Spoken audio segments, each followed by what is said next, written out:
This is a download from BBC Learning English. To find out more, visit our website. The Importance of Being Earnest. Episode 3. Jack has asked Gwendolen to marry him. She thinks his name is Earnest, her favourite name, and has happily accepted. But her mother, Lady Bracknell, is not pleased about the engagement. She wants to ask Jack some questions about his background and finances. Now, Mr. Worthing, I am quite prepared to add your name to my list of eligible young men for my daughter if you answer my questions in a suitable way. Do you smoke? Well, yes, I do. I'm glad to hear it. How old are you? 29. The best age to be married, in my opinion. What is your income? Between 7 and 8,000 a year. 7 and 8,000. Do you own a house? Well, I have a country house with some land. A country house? How many bedrooms? You have a townhouse, I hope. A girl like Gwendolen could not be expected to live in the country. Well, I own a house in Belgrave Square, but I rent it to Lady Bloxham. Very well. Now, to more minor subjects. Are your parents living? I have lost both my parents. To lose one parent, Mr. Worthing, is unlucky. To lose both looks like carelessness. Who is your father? I'm afraid I don't know. The fact is, Lady Bracknell, I said I had lost my parents.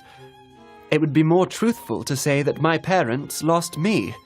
I was found. Found? The late Mr. Cardew, one of the kindest gentlemen I've ever met, found me and gave me the name of Worthing because he happened to have a ticket for Worthing in his pocket at the time.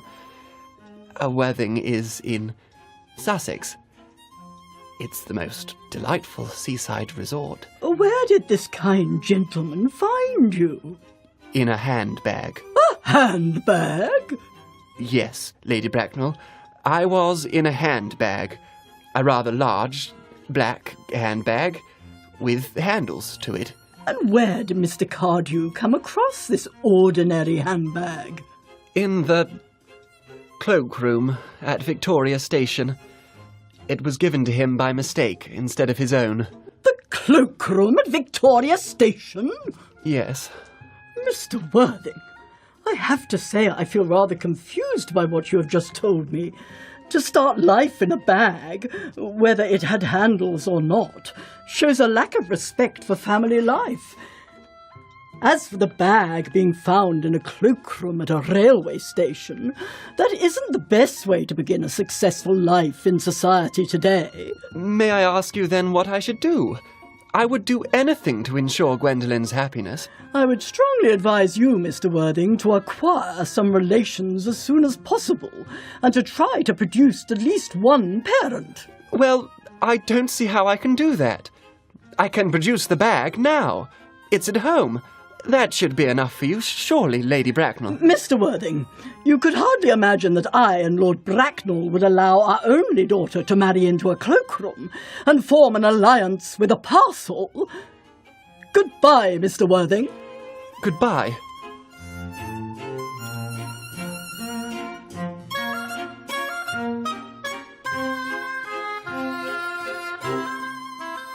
How did it go?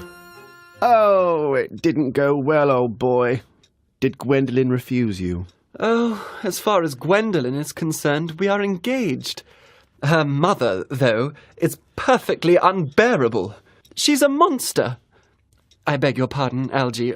I shouldn't talk about your aunt in that way in front of you. My dear boy, I love people being rude about my relations. It's the only thing that makes me put up with them. You don't think Gwendolen could become like her mother, do you, Algy? Gwendolen is the most sensible, intellectual girl I know. But all women become like their mothers. That is their tragedy. By the way, did you tell Gwendolen about being Earnest in town and Jack in the country? My dear fellow, the truth isn't the sort of thing you tell a nice, sweet girl. What about your brother? What about Earnest? Oh, I shall have finished with him by the weekend. I'll say he died in Paris from a severe cold. But I thought you said that Cecily was interested in Ernest. Won't she be very sad? Oh, that's all right. Cecily is not a silly romantic girl, I'm glad to say. She has got a good appetite, goes on long walks, and pays little attention to her lessons. I would like to see Cecily. I will take very good care you never do. She is very pretty, and she is only just 18. Have you told Gwendolen about Cecily? Oh, Cecily and Gwendolen are certain to be extremely good friends. Half an hour after they have met, they will be calling each other sister. Women only do that when they have called each other a lot of other things first. Now, my dear boy, if we want to get a good table at Willis's for dinner, we must go. It's nearly 7. Just then, Gwendolen comes in and tells Jack that she will always love him, even if they don't get married. She asks him for his address in the country, and Algernon, listening quietly, secretly writes it down.